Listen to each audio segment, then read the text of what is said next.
I had the table set for 8, crystal glasses, silver cutlery, a roast I'd basted every hour like it owed me its soul. I carved their names into place cards like a child desperate for attention. Mom, Dad, Ethan, Claire, me. I waited. The candles burned low. The food went cold. The silence grew louder. At 6:43 p.m., my phone buzzed. A message from Mom. We decided to eat at Ethan's instead. Happy Thanksgiving, hope you understand. No explanation, no apology, just absence, like I didn't exist.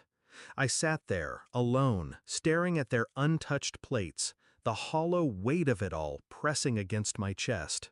When I finally picked up my fork, I couldn't swallow.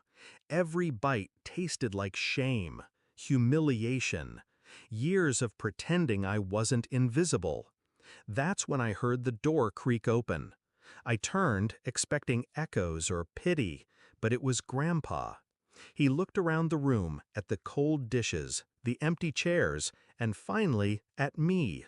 Still dressed like the perfect host, mascara smudged from holding it together too long. He walked over slowly, took the seat beside me, and said, "They were never coming, sweetheart. Not to this table.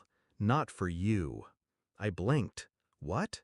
He reached into his coat, pulled out a folded letter, and slid it across the linen cloth. I wasn't supposed to show you this, but I'm too old for lies. It was from my mother, dated 3 weeks ago.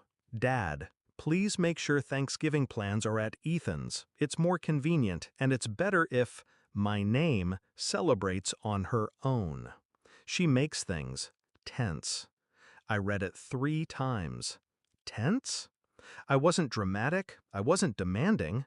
I was the one who remembered every birthday, every appointment, every little detail no one else had time for. Yet I was always too much, too thoughtful, too quiet, too eager to belong. And that day, I finally stopped pretending. It wasn't rage, not the screaming, plate-throwing kind. It was colder, calculated, sharp as the bone china they never ate off. I stopped calling, stopped showing up. I gave them nothing to resent because I gave them nothing at all. Until the trust fund. Grandpa passed 2 months later. Stroke, peaceful. At the wake, they showed up in all black and crocodile tears. Mom was scanning the room for someone important to impress. Dad shook hands like it was a networking event. Ethan talked about how Grandpa taught him how to fish, which was funny because Grandpa hated water. They didn't ask how I was, didn't thank me for organizing the funeral. But when the lawyer invited us into the study, they showed interest. Real interest. That's where it unraveled. Per the will, all assets, including properties and the $3.2 million trust, are to be inherited by my name. Silence. Mom blinked like she didn't understand English. Dad cleared his throat.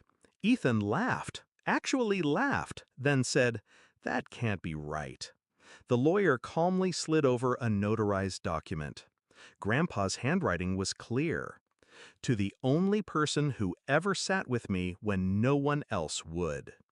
They turned on me like dogs sniffing blood. Mom accused me of manipulating him. Ethan said I must have forged it. Dad, who hadn't looked me in the eye in years, told me I was being selfish. Selfish. I didn't yell. I didn't flinch. I reached into my bag and pulled out a USB. Here's a video of Grandpa recording the will. Date stamped. Witnessed. Legal. Also, here's a copy of the Thanksgiving message Mom sent, just in case we're rewriting history. The room froze. Then Ethan snapped, "You think money makes you better than us?" I smiled, slowly. No, but it does mean I never have to sit at your table again. A month later, I heard they were applying for a home loan. Big house, bigger ego. Ethan's startup was failing quietly, and their current mortgage was underwater. Problem was, the bank needed a guarantor. And 6 months ago, I'd agreed, when I was stupid enough to believe they cared. So I revoked it, quietly, legally, right after the funeral. Didn't say a word. Until the day Ethan called me frantic. The loan fell through. Did you back out? I took a breath. Stay away from me, I said, echoing my sister's old message back to him. Then I hung up. I'm writing this from the sunroom of Grandpa's house. My house now. Morning light pours through the stained glass, and silence, for once, feels like peace, not punishment. I'm not bitter. I'm awake. I spent years trying to earn love that came with conditions.